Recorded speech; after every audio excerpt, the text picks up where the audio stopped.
Lunes con mi viejo pastor. Audio.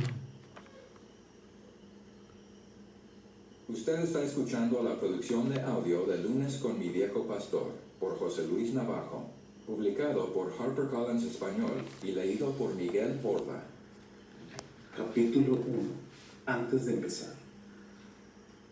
Hace unas semanas celebré mi cumpleaños número 46. Pese a que hubiera preferido no ver tantas velas sobre el pastel, fue un bonito día. Hubo sorpresas, abrazos y raudales de cariño no fingido. ¿Qué más se puede pedir? No faltó nada, ni la ilusión de deshacer un precioso empaque para descubrir que contenía justo lo que necesitaba, ni la canción Cumpleaños Feliz que, aunque no acertó en tono ni en ritmo, fue capaz de emocionarme. Por eso, al concluir el día, mientras recogía los papeles que envolvieron los regalos y guardábamos en la nevera el pastel que sobró y serviría de desayuno para los próximos días, no dejaba de preguntarme por qué también hoy me siento así. Dentro de mí, en un punto indefinido de mi ser interior, persistía ese extraño agotamiento difícil de describir y duro de soportar. Me refiero a algo que trasciende a la fatiga. Tiene más de emociones que de músculos. Está más vinculado al alma que al cuerpo. Soy pastor evangélico y desde hace algún tiempo me siento... ¿Cómo lo definiría? Busco el vocablo más adecuado para expresar mis sensaciones, pero no logro encontrarlo. ¿Defraudado? No, para nada. ¿Desencantado? Tampoco. ¿Cansado? Sí, eso debe ser, o algo parecido. Entiéndeme, no hablo de que haya equivocado el camino. Si volviera a nacer, si Dios me regalara otra vida, le rogaría poder hacer la misma inversión, exactamente la misma, que hice con los años que hasta aquí me ha concedido. No es presunción, es gratitud. Muchos opinan que ser llamado por Dios para servirle es el más alto privilegio y la oportunidad más sublime. También yo. Dicen algunos que nunca en toda su vida enfrentaron el pensamiento de dejar el ministerio cristiano para dedicarse a otra cosa. Me encantaría afirmar que pertenezco a esa élite. Desearía asegurarte que jamás me embargó el deseo de colgar los guantes o tirar la toalla, o como quiera que llamemos al hecho de mirar el arado hincado en el surco y añorar tierras más blandas o campos más agradecidos. Desearía asegurártelo, pero no sería honesto si lo hiciera. Hace 34 años se me concedió la honra de enterrar mis pies en el barro de esta sagrada labranza, y al día de hoy solo dos pasiones me seducen más que la obra de Dios, el Dios de la obra y mi familia.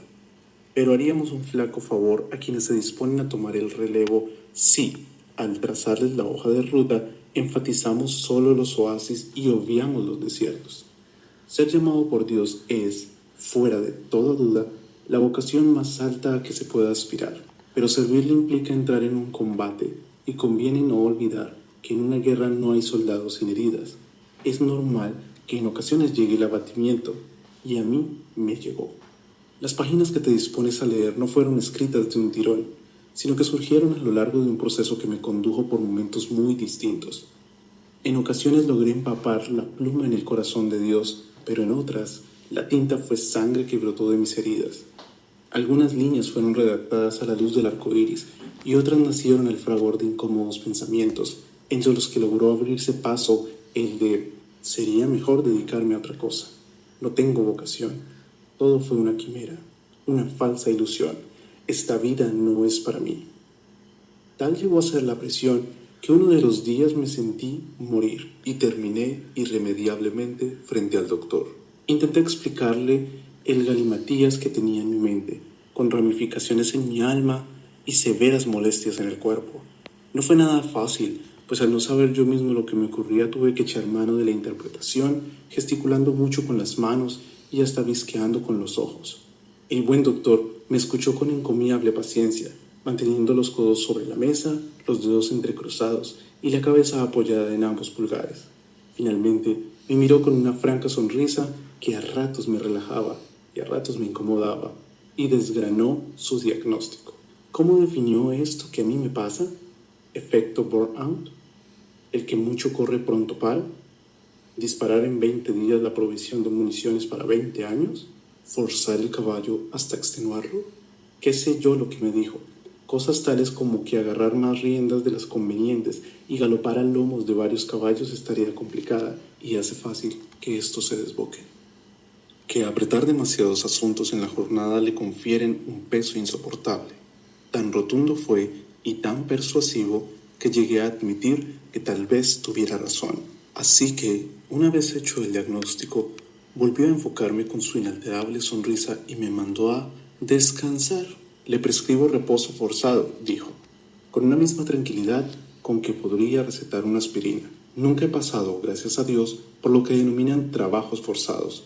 No obstante, siento un profundo respeto por quienes se hayan visto en ese trance, pero puedo atestiguar que el reposo forzado no es en absoluto fácil. No era la primera vez que mi endeble naturaleza me obligaba a parar. A veces he llegado a pensar que Dios me ha dotado de una salud tan impecablemente mala solo para que escriba, y de sobra sabía que a partir de ese momento tendría en mi mente a mi más feroz enemigo, porque, como bien sabes, cuando el cuerpo se para, la mente se dispara. Así que opté por cauterizar mi pensamiento antes de ser cautivo de él, y amparado en el reposo pude asumir poderosas convicciones. Es posible, ahora lo sé, cocinar tan febrilmente para Dios que terminemos sacándolo de la cocina. Es posible, sí, pero es totalmente inconveniente. Un yugo difícil y una carga excesiva no coinciden con la descripción que Jesús hizo de su comisión. Más bien pueden situarnos ante una pendiente tan pronunciada que nos haga concebir la idea de abandonar. ¿Te ha ocurrido a ti? ¿Lo has pensado alguna vez? No te tortures ni te juzgues con severidad.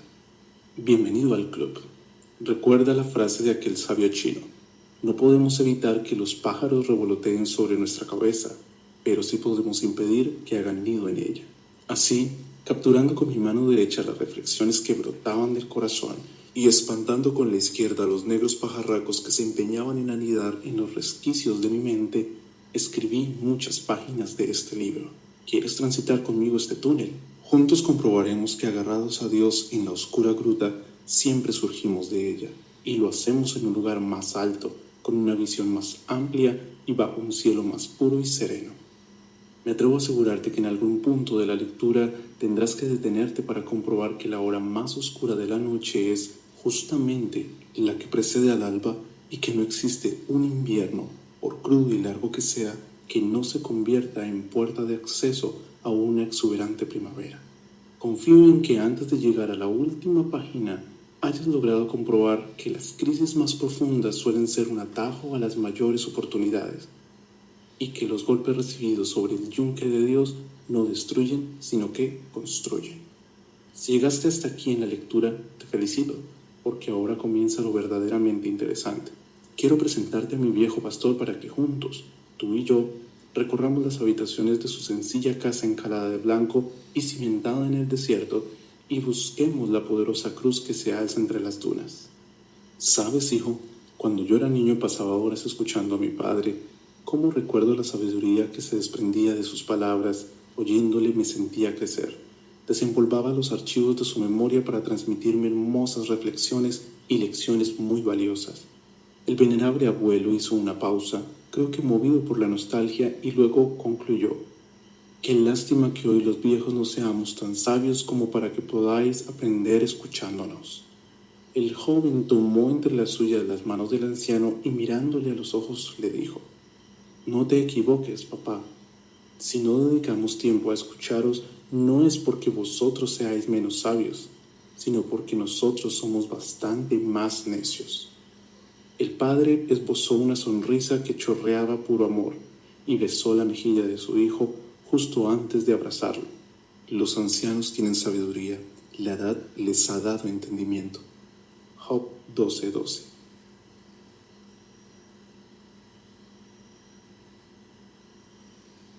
Capítulo 2. Medianoche. Me detuve frente a la casa encalada de blanco y protegida del sol por una parra.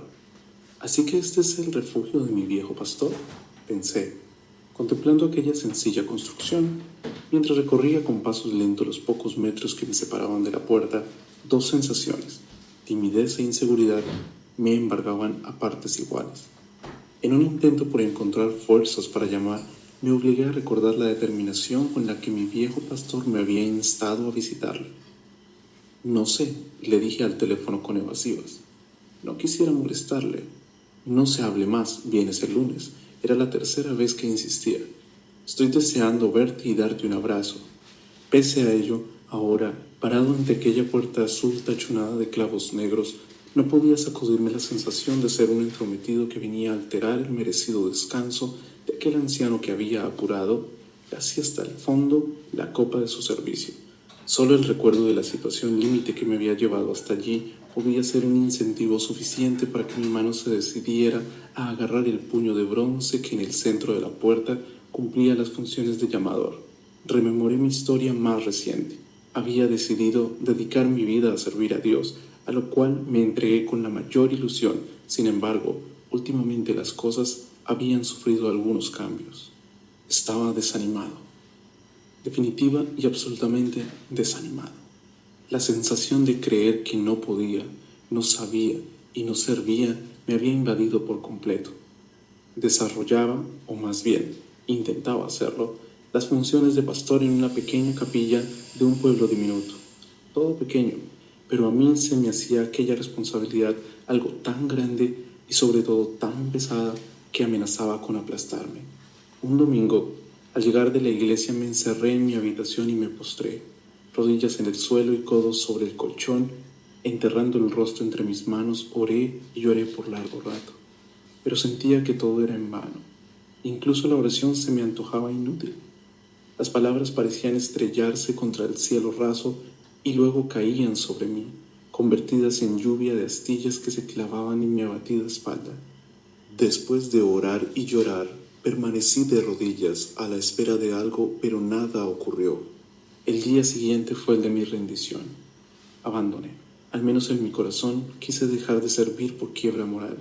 Fui incapaz de resistir. Me hundí en el desaliento. Todo ocurrió ahí, en ese momento, un soleado lunes de inicios de mayo.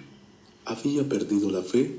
No estaba seguro, pero desde luego que había perdido el amor, y no me quedaba tampoco mucho del deseo con el que inicié la carrera. Cuando abordé el barco del servicio a Dios, lo hice lleno de proyectos e ilusiones. De eso hacía 9 años, un particular y largo embarazo, y el alumbramiento trajo trillizos, desánimo, frustración y desencanto. En consecuencia, la barcaza a la que arribé ilusionado hacía ahora aguas por todos lados, mientras el turbulento mar del desaliento amenazaba con tragarme.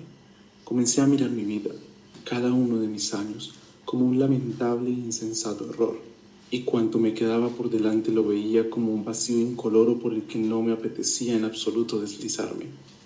En otras ocasiones había tenido crisis, pero ni tan hondas ni tan bruscas como esta. María, mi esposa, no tardó en detectar mis sentimientos. No es extraño, ella es capaz de leer en mis ojos y de radiografiar de un solo vistazo toda mi alma. ¿Qué te ocurre, cariño? Su apoyo es incondicional y también lo es su fe en mí, pero ni siquiera un salvavidas tan prodigioso parecía suficiente en el fiero mar que amenazaba con tragarme. Cuéntame, insistió, ¿qué te pasa? Nada, le decía, e intentaba sellar sus labios con los míos, cerrar con un beso la compuerta por la que brotaban esas preguntas sinceras, pero que yo no sabía cómo responder. No me ocurre nada, no te preocupes. Ella, respetuosa, aguardaba que pasara la tempestad, a su entender tan intensa que no podía ser larga. Transcurrieron así varias semanas, sumido en el túnel del desaliento, luchando contra la agobiante sensación de no poder, no saber y no servir, y acariciando cada vez con más certidumbre la posibilidad de dejar el ministerio y dedicarme a otra cosa. No tengo vocación, pensaba. Todo fue una quimera, una falsa ilusión. Esta vida no es para mí.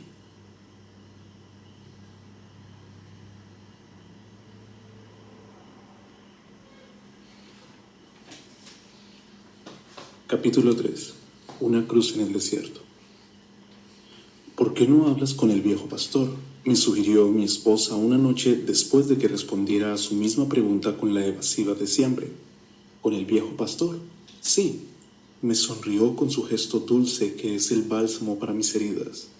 ¿Por qué no hablas con él?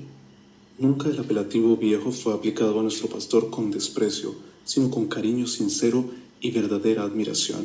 Jamás vimos en su vejez el desgaste de lo añoso, sino el incalculable valor de la experiencia. Tenía a la sazón 83 años, 55 de los cuales había dedicado a pastorear la misma iglesia, y cada día transcurrido había depositado en él un auténtico pozo de sabiduría. Su vida ratificaba la reflexión de Ingmar Bergman, cuando dijo: envejecer es como escalar una gran montaña. Mientras se sube las fuerzas disminuyen, pero la mirada es más libre, la vista más amplia y serena. Hacía unos cuantos meses que se había jubilado. Junto a Raquel, su esposa, decidieron, huyendo del bullicio, dedicar el tramo final de su camino a la oración y al recogimiento. Le hemos servido en la primera línea de fuego y ahora queremos apartarnos con él, dijo el día de su despedida.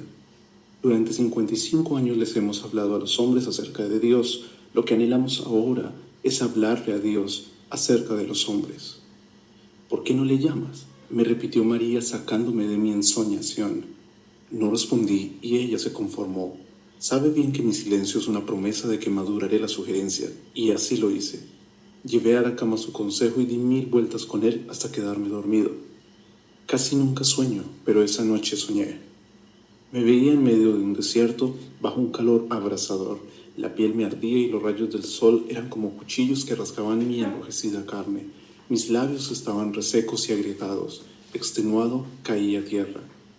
Haciendo un esfuerzo sobrehumano, lograba incorporarme y avanzar unos centímetros para caer de nuevo. Finalmente, las piernas se negaron a responder y me abandoné sobre la arena, convencido de que iba a morir. Justo cuando un mortífero sopor comenzaba a envolverme, una sombra refrescante me cubrió. La temperatura descendió varios grados e incluso mis cabellos se movieron agitados por una brisa tan extraña como renovadora. Me sentí resucitar. Fue como el abrazo suave de una sábana de seda después de un duro día de trabajo. ¿De dónde provenía esa sombra? Alcé mis ojos y tuve que frotármelos para convencerme de que lo que veía no era un espejismo. Una inmensa cruz se había alzado en el corazón de aquella tierra ardiente, interponiéndose entre el sol y mi cuerpo caído. Su sombra se proyectaba directamente sobre mí.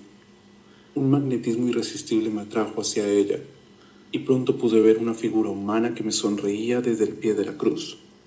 Era alguien que, arrodillado, me señalaba a mí con una mano, mientras que con la otra apuntaba hacia la inmensa cruz que se alzaba en el corazón del desierto. Hincando mis dedos en la tierra, logré arrastrarme, aproximándome un poco más. Solo fue un poco, pero suficiente para distinguir que la persona que me llamaba era mi viejo pastor. Renovado por el frescor que emanaba de la sombra de la cruz, sentí algo muy próximo a la paz. De repente, en la masa de oscuridad casi pura que era mi interior, irrumpió su voz. Habló: en descanso y en reposo seréis salvos. En quietud y en confianza será vuestra fortaleza. Una voz suave pero poderosa, mágica pero investida de autoridad, distinta. Busco todos los adjetivos elogiosos, pero no puedo definir la sensación que me produjo aquel sueño. Con el eco de esa voz y la camisa de la pijama pegada a mi cuerpo, desperté sobresaltado. No me cupo ninguna duda. Aquel sueño confirmaba que el consejo de María era sabio y oportuno. Por eso estaba ahora allí, parado frente a la puerta azul de aquella sencilla casa encalada de blanco. El silencio era la música predominante de ese paraje increíblemente fértil, pero estremecedoramente despoblado. No se veía ninguna otra cosa alrededor. Aquella construcción estaba levantada en el centro de la nada, cimentada en el desamparo más absoluto, pero protegida por la quietud más perfecta. El suelo de piedra, junto a las paredes, estaba cubierto de pétalos de flores rojos, blancos y rosados que se desprendían del poyo circular cargado de macetas y de 2 balconcillos. En unos macetones, a ambos lados de la puerta, había unas rosas enhiestas ante las que me incliné para olerlas. Eran de un blanco inmaculado y sobre sus pétalos conservaban algunas gotas de agua que se asemejaban a diminutos cristales. Retrocedí unos pasos para volver a admirar la estructura, sencilla pero imponente, de aquella casa, y entonces reparé en el detalle. La chimenea, que se levantaba varios metros, arrojaba una sombra que junto a la que proyectaba el perfil del tejado formaban la imagen misma de una cruz. Mantuve mis ojos fijos en la escena por más de un minuto. Era una cruz perfecta, a la que el sol, ya declinando, confería una enorme longitud. Una cruz idéntica a la de mi sueño, una cruz en el desierto. Poco imaginaba que mi vida estaba a punto de cambiar, porque a partir de ese momento comenzó uno de los periodos más vertiginosos y extraordinarios que hasta hoy he vivido. Meses en los que no entendí bien qué ocurría y que solo ahora puedo relatar con otra convicción, porque el tiempo y lo acontecido me han hecho comprender que en cada desierto hay una cruz restauradora. Solo es cuestión de buscarla y guarecernos a su sombra. A veces ni fuerzas tenemos para buscarla, pero ella nos encuentra y comprobamos que allí el paraje más ardiente se transforma en un fértil vergel. Capítulo 4. Primer lunes. Solo Dios es, solo Dios puede, solo Dios sabe, solo Dios es el verdadero sabio. Ángeles en el desierto. Temeroso, dando lentamente un paso tras otro, llegué ante la puerta de la casa, y lo que vi me dejó estupefacto. Junto al dintel derecho, colgada en la fachada, había una piedra rojiza con forma de pergamino en la que estaban grabadas las palabras del profeta: en descanso y en reposo seréis salvos, en quietud y en confianza será vuestra fortaleza. Isaías 30:15. Las mismas palabras que me hicieron despertar del sueño las tenía ahora ante mis ojos. Casi no podía creerlo. Inspirando profundamente el aire reposado y cargado de aromas, me dije: ya veo que mi viejo pastor y su esposa han cumplido su deseo. Encontraron un lugar donde descansar y confiar. Supe, sin ninguna duda, que habían convertido esa quietud en altar y ese silencio sagrado en adoración. Al llegar hasta su casa para visitarle aquel 1 de junio, mi intención era tomar un café juntos y hacerle saber cómo me sentía. Fue justo antes de llamar cuando caí en la cuenta de que era lunes, como aquel de principios de mayo que supuso el día de mi rendición. Qué poco imaginaba que también ese lunes soleado, día 1 de junio, comenzaría mi restauración. Un paso más y franquearía aquel umbral, comenzando un cambio radical en mi vida. Quedaría inaugurada una era decisiva de mi existencia. El sol derramaba sus afiladas saetas desde un cielo inquebrantablemente azul y el calor se desplomaba sobre cada lado de la casa. Ni una hoja se movía cuando, lentamente, agarré el llamador de bronce que quemaba y lo descargué 2 veces sobre la puerta. Tras un leve sonido de pasos fue la bondadosa Raquel, su inseparable y fiel compañera, quien me abrió. Sorprendida al verme, pronunció mi nombre, me hizo notar su alegría, me saludó con un beso en cada mejilla, franqueándome la entrada con una sonrisa iluminadora al tiempo que agregaba un cálido bienvenido. Ya mi viejo pastor se acercaba por el pasillo. «¡Hola!», gritó, levantando los brazos y extendiéndolos hacia mí. «¡Qué gozo me da verte en mi casa!». En medio del sofocante calor, una brisa de afecto me envolvió. No había fingimiento ni afectación en su alegría. Su abrazo amigable supuso la más sincera bienvenida. Ya me sentía mejor. La cálida recepción por parte de aquellos 2 ángeles surtió un efecto terapéutico instantáneo. Sentía que aunque la visita no hubiera pasado de allí, habría vuelto a casa confortado. Mirándoles, me afirmé en la idea de que son las arrugas del espíritu las que nos hacen viejos, no las de la cara, y en ellos percibí 2 almas desbordando juventud y una vitalidad auténtica. ¿Qué tendrán?, me pregunté, que su sola presencia infunde ánimo. El refugio de mi viejo pastor. La casa por dentro era tan sencilla como lo sugería el exterior. Nada más al entrar accedimos a un breve distribuidor en el que se abrían 4 puertas. La de la derecha conducía a una pequeña cocina donde había lo esencial, incluida la salida a un porche amueblado con una mesa y 4 sillas. Les imaginé allí, tomando juntos el primer café de la mañana y recreándose en la inmensa naturaleza que se abría ante ellos. Sobre el fregadero destacaba un ventanal protegido por un visillo, pero que no impedía ver la encina centenaria que extendía sus ramas sobre la casa como queriendo guarecerla del sol justiciero de este verano anticipado. La puerta, situada justo enfrente de la cocina, conducía a un salón no muy grande pero extraordinariamente acogedor. 2 mecedoras estaban orientadas hacia una chimenea renegrida, señal de muchos inviernos proporcionando calor e intimidad. Entre las 2 mecedoras había una mesa baja sobre la que reposaba la Biblia de tapas muy gastadas en las que podía leerse, letra gigante: fue la que usó en el último tiempo, cuando sus ojos perdieron agudeza, aunque jamás se apagó en ellos el brillo de la determinación. Entonces reparé en el detalle. Una gran cruz estaba impresa sobre la portada de la Biblia. De allí mis ojos saltaron a los leños apagados que reposaban sobre el hogar. Formaban también una cruz. Luego observé que la estantería de pared repleta de fotos y recuerdos estaba diseñada precisamente con esa forma. Lo mismo ocurría en las cristaleras del gran ventanal, donde unos perfiles blancos entre las dos láminas de vidrio formaban una cruz. Mi viejo pastor se dio cuenta. «¿Ya lo captaste?», me preguntó con una sonrisa. «¿A qué se refiere? La cruz, ¿ya la viste? Está en todos lados. Tú lo has dicho». Ahora su sonrisa desprendía más luz que el purísimo atardecer de aquel día despejado. Mi vida surgió a la sombra de la cruz. Siempre he vivido amparado en ella, y quiero que la cruz sea la escala que me alce a su presencia cuando llegue mi tiempo. «¿Qué encuentra en ella?», me atreví a preguntarle. Solo meditó unos segundos antes de responder. A él, apuntando con su dedo índice hacia arriba. «En la cruz le encuentro a él, a nadie más, a nadie menos. ¿Qué más se puede pedir?». Me fijé en una escalera que, desde un rincón del salón, conducía a la planta alta donde estarían, seguramente, los dormitorios. La tercera puerta que había en el distribuidor correspondía a un pequeño aseo inmaculadamente limpio, como el resto de la casa. Quedaba una última puerta hacia la que señaló mi viejo pastor. «Entremos aquí», me dijo, yendo delante. Su esposa, Raquel, dirigiéndose a la cocina, nos prometió: «Enseguida os llevaré un café». Aquella habitación era su despacho. Dos cosas atrajeron de inmediato mi atención: la inmensa estantería que de suelo a techo cubría una pared y en la que se apretaban cientos de libros, y la amplia vidriera que había a la derecha de la mesa de estudio. Aquel ventanal proporcionaba una vista extasiante.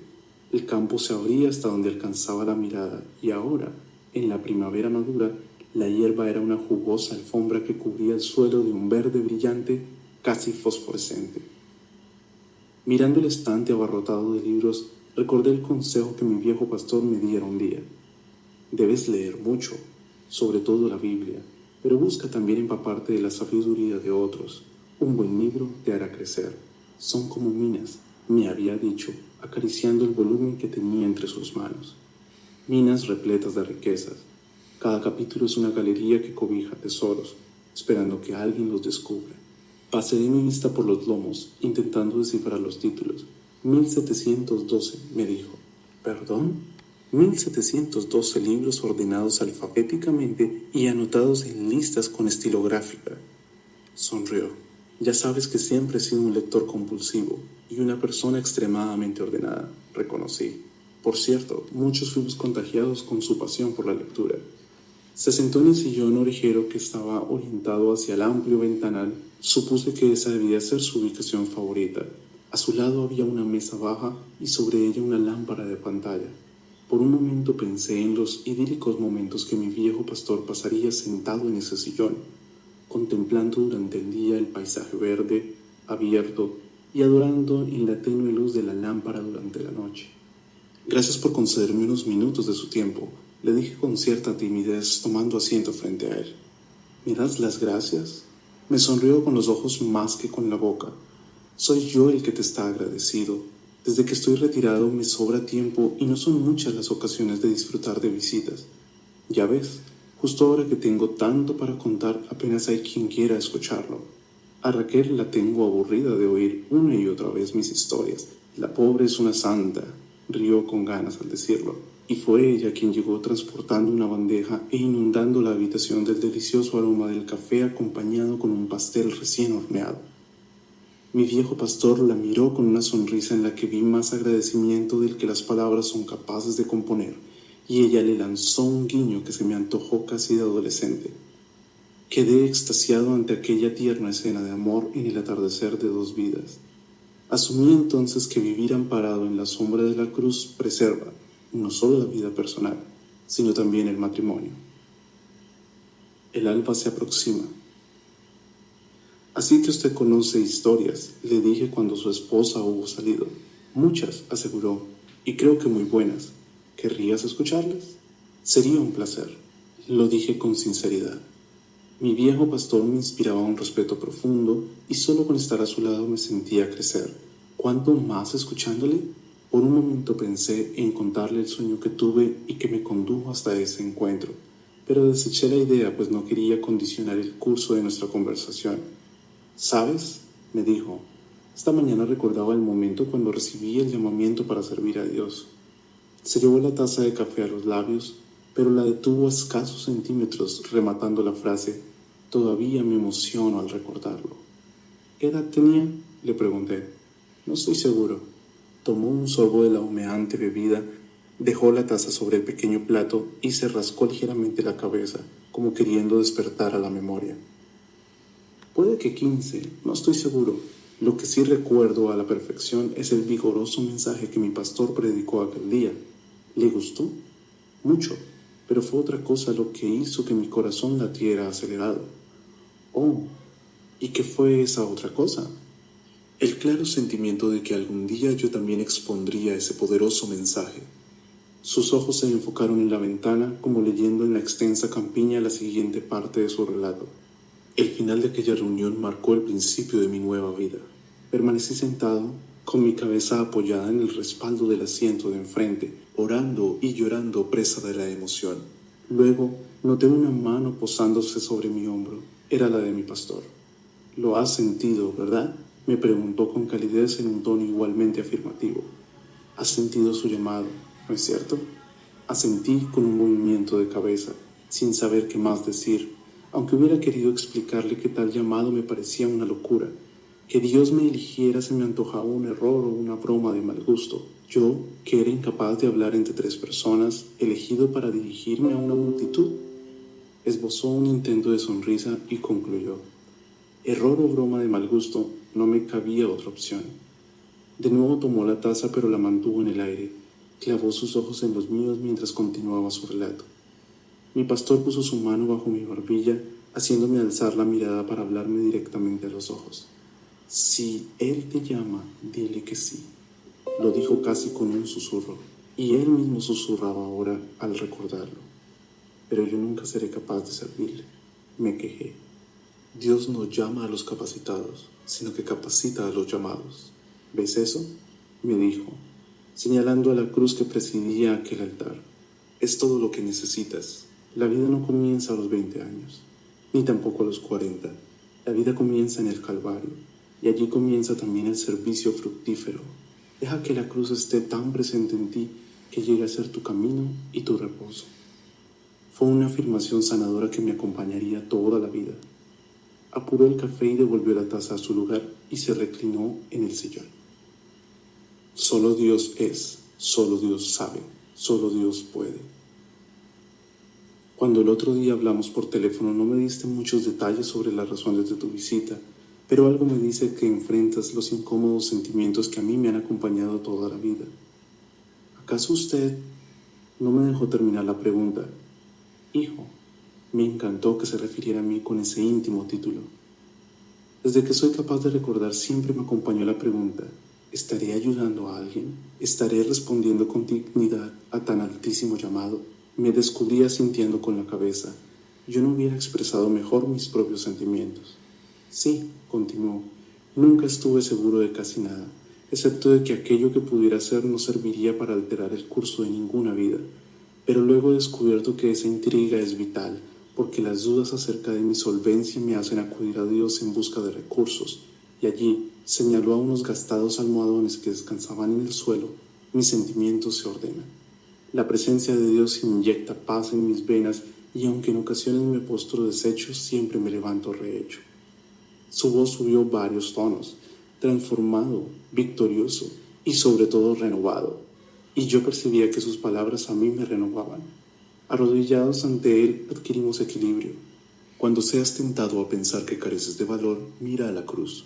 Con su mano abarcó el despacho y descubrí que también aquella estancia estaba inundada del símbolo sagrado, impreso en lomos de libros, en cuadros que colgaban de la pared y en versículos bíblicos grabados. Mira a la cruz, insistió, tanto vales para Dios. Deja que tu valor lo determine un experto. Lo que me ocurre, decidí ser honesto con mi viejo pastor, es que pienso que carezco de talento para desarrollar las funciones que se esperan de mí. Cualquiera podría hacer lo mismo que yo hago, y lo haría mucho mejor. Me observó con una sonrisa que transmitía comprensión y empatía. Estoy recordando una vieja historia. ¿Quieres que te la cuente? Adelante, le dije. Se acomodó en el sillón, entrelazó sus dedos, dejó descansar las manos en el regazo y comenzó. Aquel hombre entró muy afligido en la habitación del sabio. Vengo, maestro, le dijo, porque me siento tan poca cosa que no tengo ganas de hacer nada. Me dicen que no sirvo, que todo lo hago mal, que soy torpe y bastante tonto. ¿Cómo puedo mejorar? ¿Qué puedo hacer para que me valoren más? Sin mirarlo, el maestro le dijo, «Cuánto lo siento, muchacho. No puedo ayudarte ya que debo resolver primero mi propio problema. Quizás después». Hizo una pausa y agregó, «Si quieres ayudarme, yo podría resolver este asunto mío antes de lo pensado y después tal vez te pueda ayudar». «Encantado, maestro», titubeó el joven, sintiendo que de nuevo era desvalorizado y sus necesidades postergadas. «Bien», continuó el maestro. Se quitó un anillo que llevaba en el dedo meñique de la mano izquierda y dándoselo al muchacho le dijo, «Toma el caballo que está allá afuera y cabalga hasta el mercado. Debo vender este anillo porque tengo que pagar una deuda. Es necesario que obtengas por él la mayor suma posible y no aceptes menos de una moneda de oro. Vete y regresa con esa moneda lo más rápido que puedas». El joven tomó el anillo y partió. Apenas llegó al mercado, empezó a ofrecer el anillo a los mercaderes, que lo miraban con algo de interés hasta que el joven decía lo que pedía por él. Cuando mencionaba la moneda de oro, algunos reían, otros le giraban en la cara y tan solo un anciano fue lo bastante amable como para tomarse la molestia de explicarle que una moneda de oro era demasiado valiosa para entregarla a cambio de un anillo. Con afán de ayudar, alguien le ofreció una moneda de plata y un recipiente de cobre, pero el joven tenía instrucciones de no aceptar menos de una moneda de oro y rechazó la oferta. Después de ofrecer la joya a todas las personas que se cruzaban con él en el mercado, que fueron más de 100, y abatido por su fracaso, montó en su caballo y regresó. Cuánto hubiera deseado tener una moneda de oro para entregársela al maestro y liberarlo de su preocupación para poder recibir al fin su consejo y ayuda. Entró en la habitación. «Maestro», le dijo, «lo siento, no es posible conseguir lo que me pides. Quizás hubiera podido conseguir 2 o 3 monedas de plata, pero no creo que yo pueda engañar a nadie con respecto al verdadero valor del anillo». «Eso que has dicho es importante, joven amigo», contestó sonriente el maestro. «Debemos conocer primero el verdadero valor del anillo. Vuelve a montar tu caballo y ve a ver al joyero. ¿Quién mejor que él puede saberlo? Dile que desearías vender el anillo y pregúntale cuánto te da por él. Pero no importa lo que te ofrezca, no se lo vendas. Vuelve aquí con mi anillo». El joven volvió a cabalgar, el joyero examinó el anillo a la luz del candil, lo miró con su lupa, lo pesó y luego le dijo, «Dile al maestro, muchacho, que si lo quiere vender ya mismo, no puedo darle más de 58 monedas de oro por su anillo». «¿58 monedas de oro?», exclamó el joven. «Sí», replicó el joyero. «Yo sé que con tiempo podríamos obtener por él cerca de 70 monedas, pero si la venta es urgente». El joven corrió emocionado a casa del maestro a contarle lo sucedido. «Siéntate», dijo el maestro después de escucharlo. «Tú eres como ese anillo, una joya, valiosa y única, y como tal solo puede evaluarte un experto. ¿Por qué vas por la vida pretendiendo que cualquiera descubra tu verdadero valor?» Mi viejo pastor me miró con intensidad. Yo meditaba. Me señaló a la cruz. «Lo hizo por ti. Tanto vales para Dios. Fíate de los expertos», apuntando hacia arriba. «Su criterio es el único que debe importarte. Él sabe cuál es tu verdadero valor». Asentí, tomando la firme decisión de acudir a la próxima cita con cuaderno y bolígrafo para tomar notas. Es cierto que a veces Dios permite que nuestro paladar sea tocado por la mirra del aparente fracaso, puntualizó humedeciéndose los labios, porque muchos de nuestros fracasos son más aparentes que reales. Pero aún eso es sano, porque ese sentimiento nos lleva a tomar la brújula de la oración y entonces comprendemos la enorme verdad de que solo Dios es, solo Dios sabe, solo Dios puede. «¿Qué frase?», dije repitiéndola. «Solo Dios es, solo Dios sabe, solo Dios puede». Sócrates lo resumió con mucha sencillez cuando pretendían atribuirle, seguro que con merecimiento, una sabiduría privilegiada. El filósofo griego miró la multitud que aclamaba su erudición, luego señaló al cielo y dijo: solo Dios es el verdadero sabio. Declinaba el día cuando cerré la puerta azul detrás de mí. El anochecer se aproximaba. Sobre las elevadas lomas el cielo era naranja y rasgado por nubes transversales más oscuras, entre las que se transparentaba un purísimo azul. Ladridos lejanos me recordaban que mucho más allá también había vida, aunque ni tan quieta ni tan bella como esta, donde la dama de la noche y los jazmines comenzaban a levantar su aroma espeso y cálido. Al pasar junto al rosal, captó mi atención una flor roja que había nacido entre las blancas. Me incliné para olerla, extrañado de que un mismo tallo albergara flores de tan distinto color. Tenía un marcado perfume, mucho más intenso que el de sus compañeras blancas. Caminé luego por aquel campo vacío, pero que no me parecía amenazante, sino inmensamente bello. Todo era silencio, matizado tan solo por el saludo de los primeros insectos de la noche. Abrí mis brazos alzándolos al cielo y la mínima luz a mis espaldas proyectó delante de mí la cruz que yo formaba.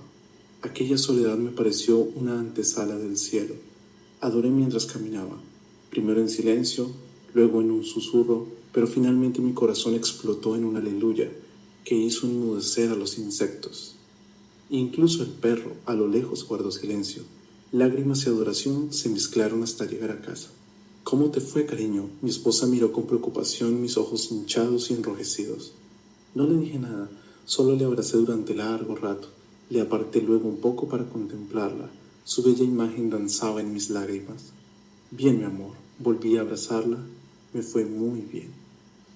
Poco después María, mucho más tranquila, descansaba. Mi quietud era la suya, y esa noche dormiría con la paz que en el último tiempo mi desasosiego le había robado. Para ella amanecería pronto. La oficina aguardaba a las 8 en punto. Yo tardé algo más en acostarme. Tenía mucho en qué meditar. Sobrecogido de gozo me asomé a la ventana. La luna, redonda y blanquísima, convertía el cielo nocturno en una cúpula de luz y desde el jardín ascendía una perfumada humedad. Solo Dios es, solo Dios sabe, solo Dios puede, solo Dios es el verdadero sabio. Lo repetí muchas veces, hasta que cada uno de mis sentidos se impregnó del poderoso mensaje. Volví a llorar de paz y de alegría irrefrenable, y al otro lado de mis lágrimas, la luz de la luna se refractó adquiriendo la forma de una brillante cruz sobre el inmenso lienzo nocturno. La noche avanzaba y la temperatura caía. Dentro de mí, por fin, amanecía.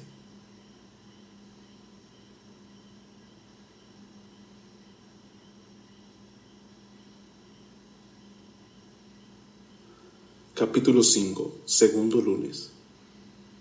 Un vistazo a la gloria de Dios nos arranca de golpe todas las medallas del pecho, nos despoja de títulos y nos apea del pedestal. Poderosa debilidad. Durante toda la semana aguardé con impaciencia la llegada del siguiente lunes. Casi contaba las horas que faltaban para el reencuentro con mi viejo pastor.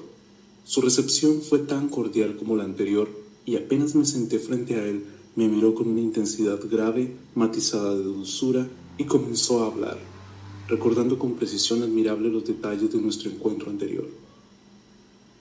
Como te dije el lunes pasado, eres enormemente valioso, pero debes mantenerte humilde. Percibí que su objetivo era poner equilibrio en la disertación. Mientras sirves a Dios gozarás de triunfos. Recuerda, entonces, que el éxito tiene un alto componente etílico. Vigila que no te emborrache.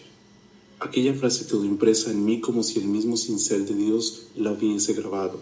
Tuve que reaccionar ágilmente para no quedarme enganchado en ella, pues de la boca de mi viejo pastor seguía fluyendo sabiduría.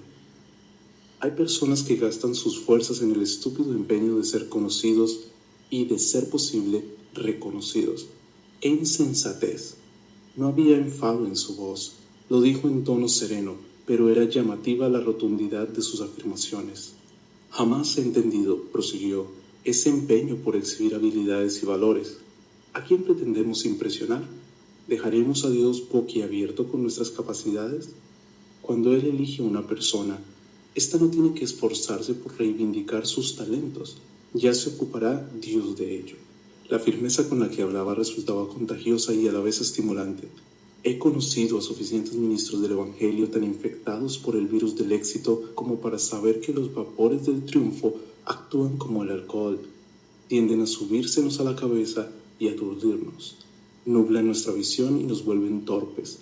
Por eso Dios permite los tropiezos y no evita que cometamos errores, porque la debilidad resultante puede tornarse nuestra verdadera fortaleza. Su mirada desprendía el fulgor de quien está persuadido de la verdad y siente urgencia por compartirla. Hay algo más difícil que sobreponerse a los fracasos. Entorné los ojos en un gesto de sospecha. ¿Más difícil que sobreponerse a un fracaso? Pensé. Para mí errar equivale a sumirse en un pozo de desaliento. Algo más difícil que sobreponerse al fracaso, insistió, es sobreponerse al éxito. Guardó silencio para que pudiera meditar en ello, o tal vez para brindarme la opción de replicar, pero enseguida continuó. El gran enemigo de tus triunfos de mañana son tus triunfos de hoy. Está sobradamente demostrado que por cada 100 personas que soportan la adversidad, solo una tolera la prosperidad. Y no me refiero únicamente a la económica. Las medallas, incluso las obtenidas legítimamente, pueden pesar tanto sobre el pecho que llegan a convertirse en un lastre. Los galardones, incluso los alcanzados en justas conquistas, pueden abatir nuestros hombros clavándonos en el suelo. Volvió a enfocarme con fijeza mientras me decía: sobreponte a los fracasos, pero no dejes que los triunfos te venzan. En ocasiones la victoria puede radicar en una huida y el verdadero poder en sentirse débil. ¿Alguna vez se sintió usted débil?, le pregunté. Si tú supieras, se echó a reír. Si hubieses podido verme por dentro, te habrías sorprendido del temor y temblor que en ocasiones me embargaban. Algunos días tenía que repetirme 100 veces las palabras que Dios le dijo al apóstol Pablo: mi poder se perfecciona en la debilidad. Mientras escuchaba aquella confesión, en mi mente se reproducían las múltiples ocasiones en que había visto a ese hombre anunciando con firmeza el mensaje de la cruz. Sus palabras llegaban a nosotros con la seguridad de quien sabe muy bien lo que dice y por qué lo dice. Se incorporó un poco en el sillón, me preguntó si podía contarme algo. Al decirle que estaría encantado de escucharle, comenzó. Se dice que hace mucho tiempo, en un antiguo monasterio regido por una abadesa de gran sabiduría, más de 100 hermanas oraban, trabajaban y servían a Dios llevando una vida austera y silenciosa. Un día les anunciaron que una de ellas sería enviada a su comarca a predicar el Evangelio. Después de larga deliberación y consulta, se decidió preparar para tal misión a la hermana Clara, una joven llena de cualidades. La pusieron a estudiar, por lo que Clara pasó largos años en la biblioteca del monasterio descifrando códigos y adueñándose de su secreta ciencia. Al concluir sus estudios, conocía los clásicos, podía leer la escritura en sus lenguas originales y dominaba la tradición teológica medieval. Predicó en el monasterio y todos pudieron apreciar su erudición y la unción de sus palabras. Al finalizar su prédica, Clara se inclinó ante la abadesa y le dijo: ¿puedo yo ir ya a predicar? La anciana abadesa la miró como si leyera en su interior y apreció que en la mente de Clara se amontonaban miles de respuestas. Todavía no, hija. Todavía no, le contestó. La envió entonces a la huerta, donde trabajó de sol a sol, soportando las heladas del invierno y los ardores del verano.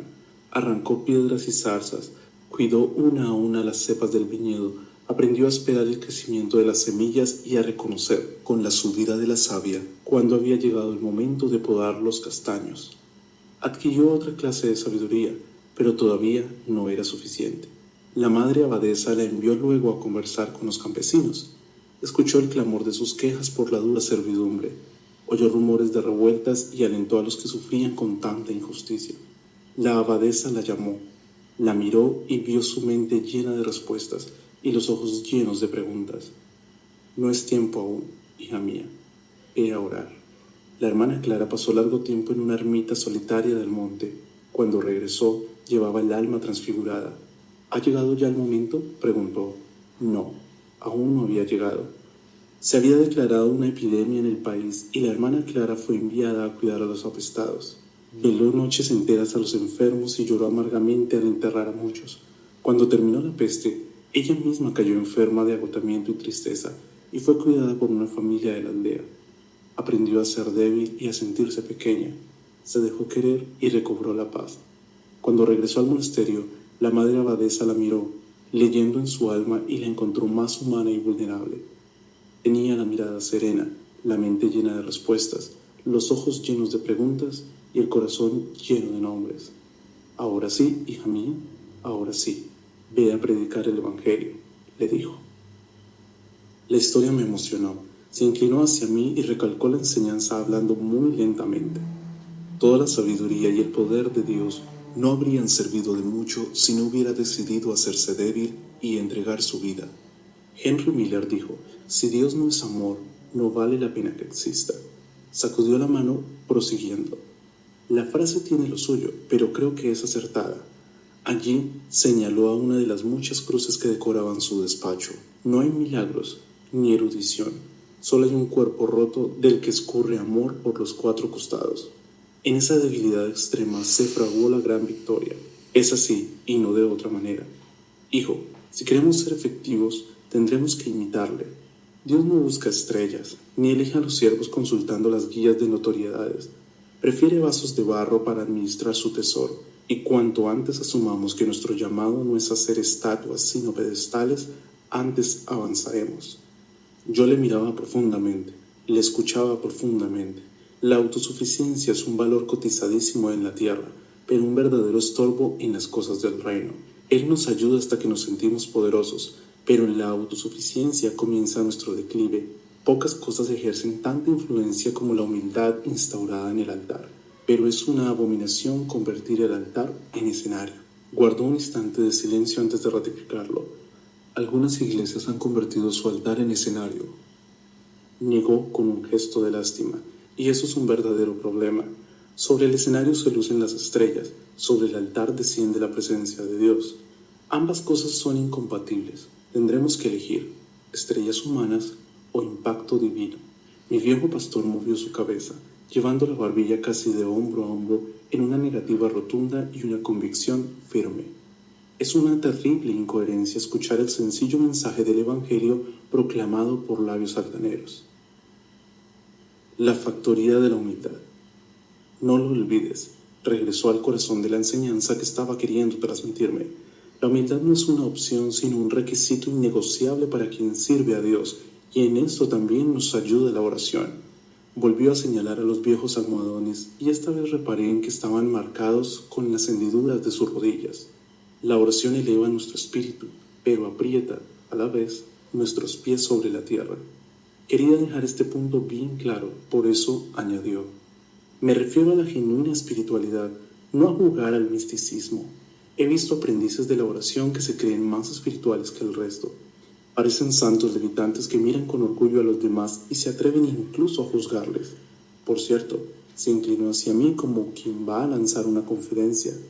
Creo que no hay peor soberbia que la espiritual, en la que más apesta. ¿Sabes lo que ocurre con el orgullo? Es como el mal aliento. Todos lo notan menos el que lo lleva. La risa que actuó de broche para su broma me pareció deliciosa. Esos aficionados de la oración que se vuelven altaneros apenas se asoman al universo de la comunión con Dios y ya se sienten superiores al resto de los mortales. El orgullo es un fijador de pelo que atraviesa el cráneo y endurece y bloquea las neuronas. Qué distintos son aquellos que deciden cobijarse de lleno en el corazón de Dios. Salen impregnados de vida y también de humildad. Un vistazo a su gloria nos arranca de golpe todas las medallas del pecho, nos despoja de los títulos y nos apea del pedestal. Quien cabalga a lomos del orgullo, empuñando la espada del juicio y emitiendo opiniones sobre todo y todos, aún no se ha dado de bruces con la majestad de Dios, porque todo el que se aproxima al trono del Señor se cura de golpe del anhelo de notoriedad. La proximidad de Dios lo simplifica todo. Mi viejo pastor cerró los ojos y yo supuse que estaba asomándose a este universo único de la oración.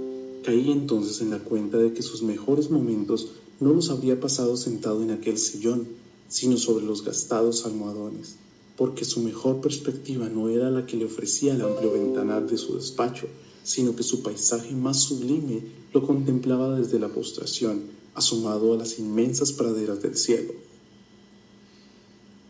Yo también cerré mis ojos, seguro de que por ese día había sido suficiente. Ni una pregunta podía hacerle, pero me llevaba 1000 respuestas. Había descubierto una clave sencilla y a la vez transformadora. Solo Dios puede, solo Dios sabe, solo Dios sirve.